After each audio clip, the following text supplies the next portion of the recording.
गंजेई जबत दुई गिरफ रायगड़ा जिला गुणपुर पुलिस गंजेई चोराचालाण अभियोग में 2 जन को गिरफ कर गिरफ 2 अभियुक्त हेले गजपति जिला अड़वा थाना अधीन अंतरबा ग्राम जुसय रैत और मुकेश मंडल बोली जଣାपड़ी।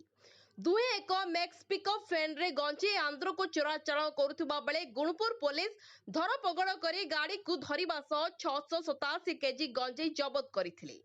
एथिसह सेमानक निकटरू 2टी मोबाइल फोन और 750 टंका जबत कर आईआईसी उत्तम कुमार साहू प्रेस विज्ञप्ति सूचना प्रदान करछंती। शनिवार सकाळे पुलिस एसआई लक्ष्मी परीक्षांक नेतृत्व में खलिंग आरएमसी चेक पोस्ट ठारे पुलिस चढ़ाऊ करी गंजेई जबत करथिले। गिरफ 2 अभियुक्तों को रविवार कोर्ट करा जायछि। गुणपुर सूर्यप्रकाश पट्टनायक का रिपोर्ट, न्यूज टाइम ओडिया।